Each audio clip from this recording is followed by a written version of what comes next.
Hey Orthos, welcome back to another video. In this one I'm giving you the first video in week 1 of the Ortho Accelerator for free. There's a lot of great value in here, so I hope you enjoy it and you can kind of get a feel for what's in the course. As always, you can reach out to me with any questions at my email or you can message me. Those links are below in the description. Look forward to talking to you soon and hope you enjoy the video. Hello everybody and welcome to this module, the very first module in week 1, talking about how channels don't work, good marketing does. So this is kind of based on the idea that there are a lot of shiny objects in the marketing world, a lot of people talking about this thing or that thing, but in reality it's not the new channel that's going to work or the new fancy Facebook ads feature. It's good, sound marketing principles that are going to allow you to really grow your practice. So today we're going to talk more about those principles and what you can do to leverage them for your own growth. So here's what we're going to cover. The current state of the market, both online and the orthodontic market. Second, we're going to cover picking a niche. So finding who you want to appeal to, a very, very important part of all this. Third, we're going to cover mapping the customer journey. And fourth, the reason most marketing is a money pit and how to overcome the norm with systems thinking. So really, really interesting point there at the end. Let's get right into it. So the current state of the market. The barrier to entry to start a business has never been lower. Take a look at Smile Direct Club. It was started by a couple of 20-somethings who wanted to take some of the market share from orthodontists, more on the lower end, and they built a multi-million-dollar company, not having gone to school. Literally anybody can have a professional website up and start making sales within days in today's market economy. The other thing about this is that the huge companies are able to squash out the smaller companies because they have such a large market share. So an example of this is Amazon. When they see something starts to sell well on Amazon, they just copy exactly what that seller's doing, but sell it themselves and lower the price. And they can hold the price as low as they want and just starve that seller out until they're making the profit. Not only is the barrier to entry to start a business lower than ever, the barrier to get really to the big leagues is pretty big because of the internet. It has changed a lot of things in the way that business is done. So then we've got here the monkey see, monkey do. Most practice owners don't know how to market. So what they do is they copy or they outsource to people who are copying other marketers or other templated campaigns. And what this does is it creates bland marketing messages across all channels. I see very few practice owners who are doing something to really stand out in their area. And third is that most marketing channels are pay to play. So except word of mouth and some organic strategies, which we'll go over later in the course, you must pay for the attention of your target market. You have to pay Facebook to get in front of your target market, or you have to pay Google to show up on the search results. And without that payment, you cannot capture their attention in the places that they're going in today's economy. Fourth, commoditization. This just means that your office is one of many in the area, and that as an orthodontist, you're a commodity to a lot of people, and there's people that are going to price shop you and find it quickly becomes a race to the bottom for price in the area if you can't find a way to differentiate yourself. Fifth, marketing has become affordable and trackable. Facebook and Google have given power to the underdogs in this way because for as little as $5 a day, anybody can advertise on Facebook, anybody can advertise on Google. Whereas before, it was only the huge companies who could allocate huge marketing budgets to their TV or billboard or radio ad campaigns. But what Facebook and Google have done is given the power to people like you and me to be able to advertise locally for very little, for an underpriced amount. Sixth, here we've got consumer skepticism is at an all-time high. Your potential patients have already seen every marketing trick in the book. What this really requires is originality. So this begs the question, what are we supposed to do about this current state of the market? If The barrier to start a business is lower than ever. Literally anyone could start a copycat orthodontic business tomorrow. Everybody's copying each other's marketing campaigns. We have to pay to get in front of our customer. We're a commodity in our local area. Marketing has become affordable and trackable, and consumer skepticism is at an all-time high. What is it that we need to do to bring new patients in an effective way?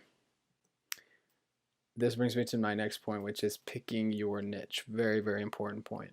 The world is too complex to understand as a whole. So what we have to do is understand it in parts.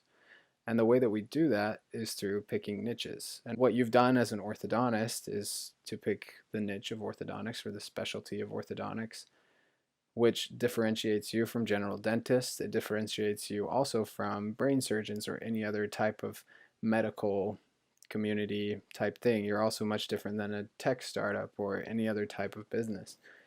You have already picked a niche, which is the reason that you can make money. Because you've specialized, people want to come to you because you have knowledge and skills that they do not have.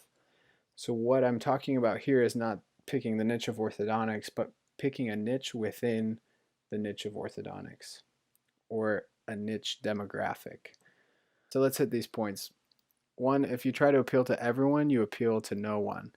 An example of this is Dr. Stuart Frost and Premier Orthodontics.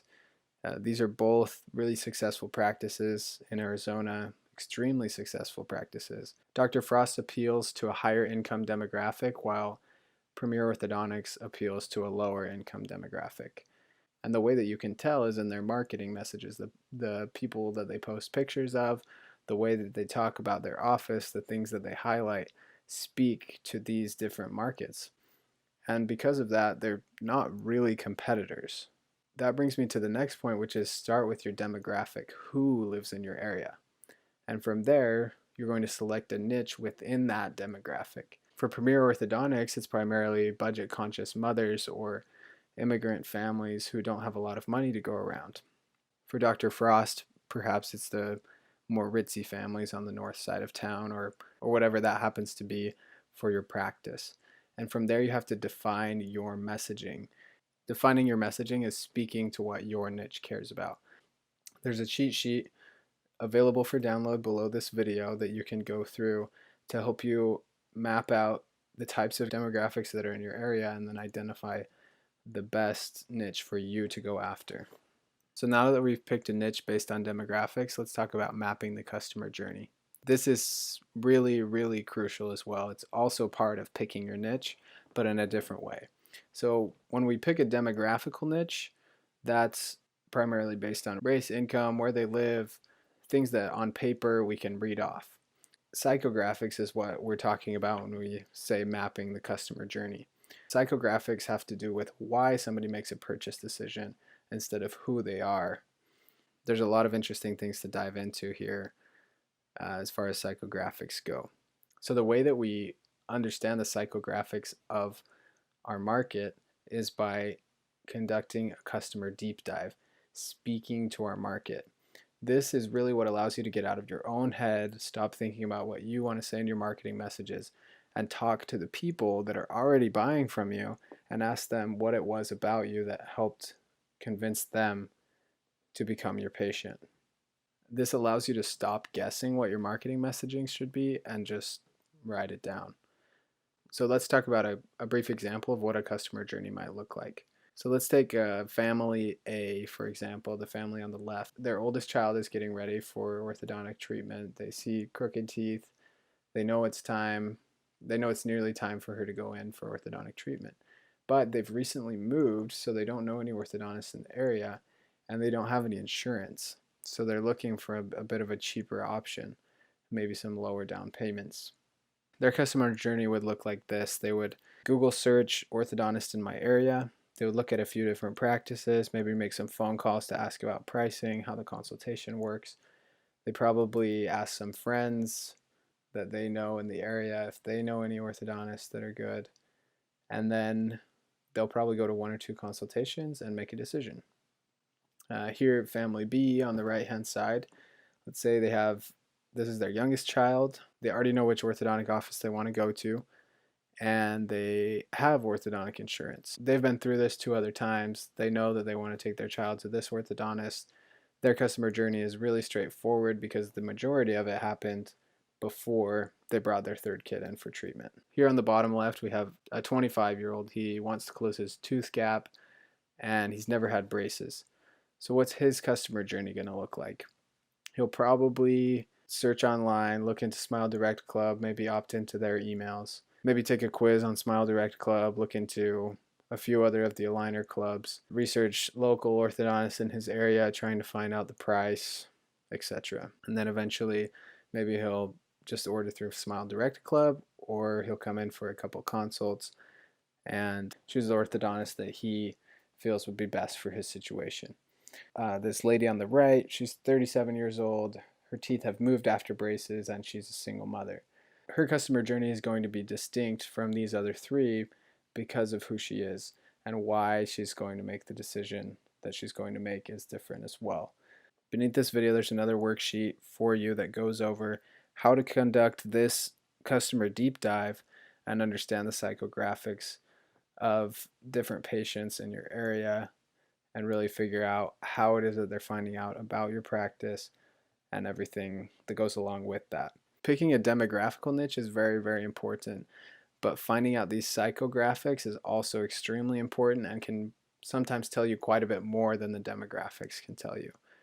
Because designing a customer avatar, which is an exercise that you might have done before, I find it to be limiting because there's different kinds of people who come into your office. They don't all just fit into one mold. So going through this psychographic can help you understand more of the why and help you innovate your marketing in that way.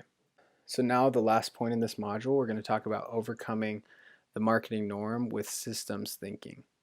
The reality for most practice owners is that marketing is just a money pit. They put money in and they're not sure if they're going to get anything out.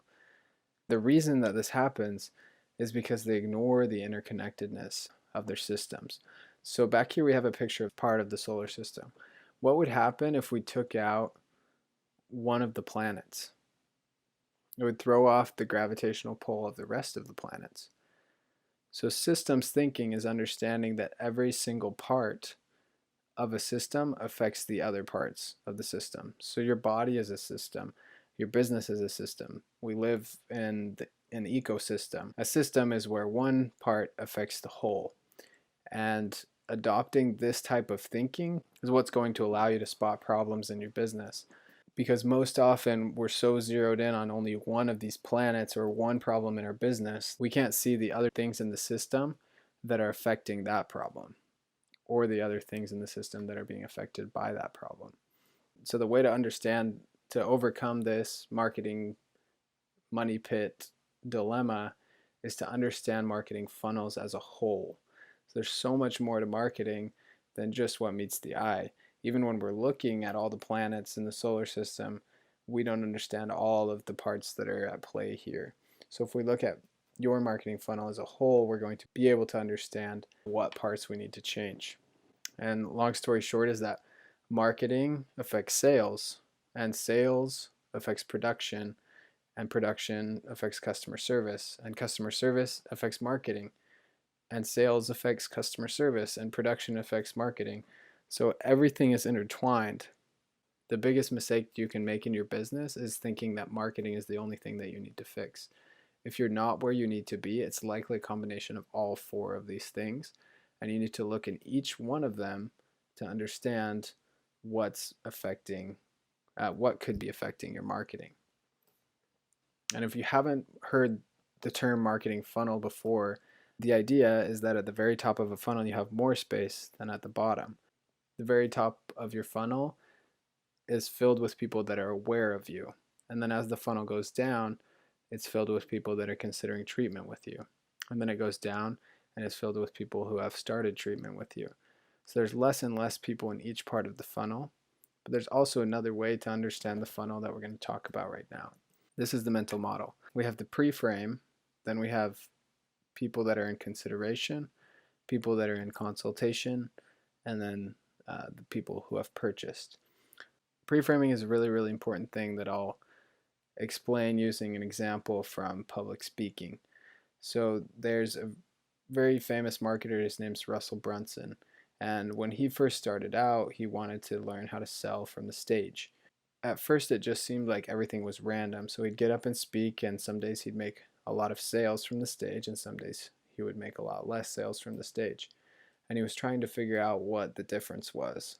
And then one day the person that got up before him to announce Russell Brunson as the speaker told him that the biggest deal was not what he said in his speech, but what he, the guy that was introducing him, said in his introduction. And he started to wonder about that. And Russell Brunson thought it was a little bit interesting and started to pay attention to it.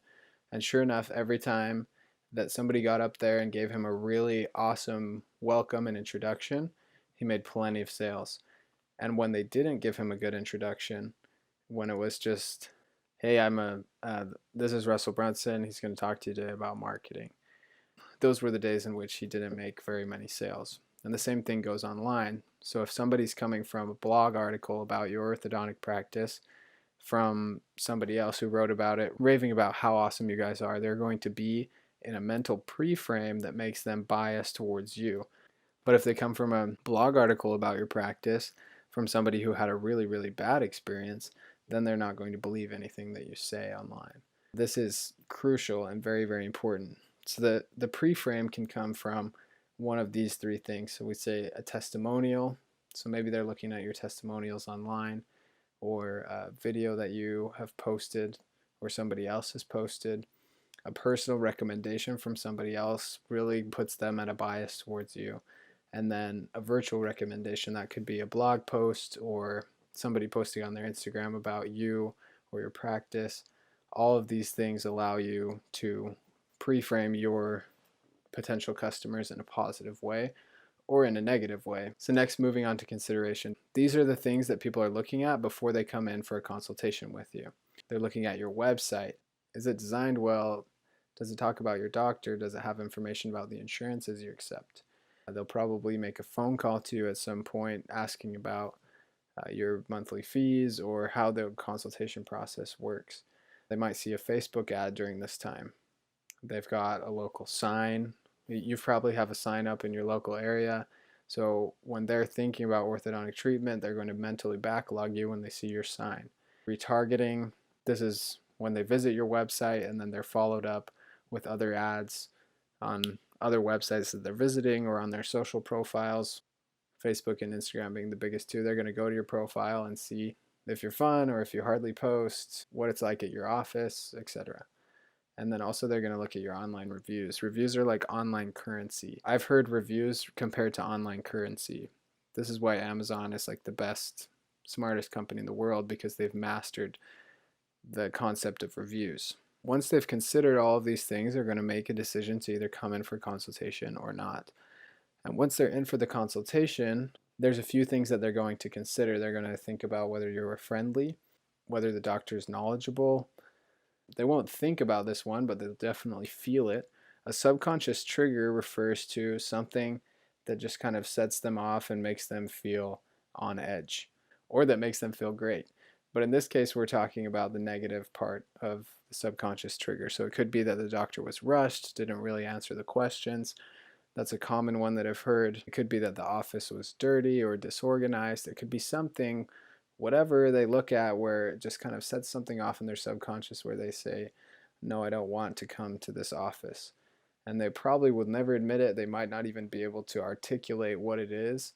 But 95% of influence, some studies have said, come from subconscious triggers.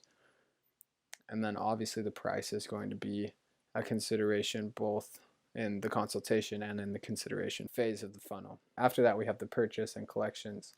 And that part of the funnel is going to include customer service and the actual production of the orthodontic treatment. It's very helpful to understand the different parts of the funnel in this way, especially because it'll allow you to see which parts you can tweak. Again, systems thinking. You have to look at your funnel as a whole and see which parts you could improve on.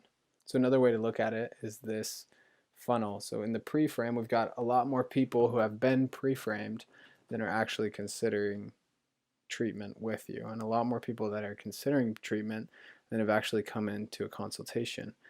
Hopefully there's not too many people that drop off in between consultation and purchase. This is an additional way to understand the marketing funnel.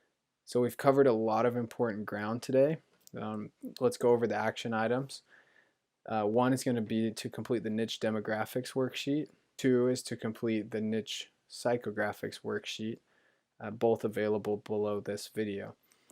Third is going to be to funnel hack 3 of your favorite practices or competitors. So funnel hack is a term coined by the same Russell Brunson that we were talking about earlier. What it refers to is looking at the marketing funnels of other practices and then reverse engineering them. So think of your 3 favorite practices, or you can look at your competitors as well. I would encourage you not to look at your competitors as closely, but you can look at theirs to just see what they're doing to make sure you can differentiate yourself from them. But what I would do is pick 3 practices that you just think are the best of the best. That you love their social media, you love the doctor, you just think that you have a very high opinion of them. There's a cheat sheet below that's going to teach you how to funnel hack those practices so you can get ideas for your own practice. It's a really good way to get the creative juices flowing, and it'll surprise you how much you can figure out about your competitors that they won't know about you. So you're now leaps and bounds ahead of the competition in understanding marketing. So it's time to take action and get leaps and bounds ahead of them in the actual marketing. You've got some awesome resources below this video to get you started thinking about your demographics and psychographics, and also funnel hacking 3 of your favorite practices. So go do the work, get it done. When you have successes, post in the Facebook group, and I'll see you in the next video.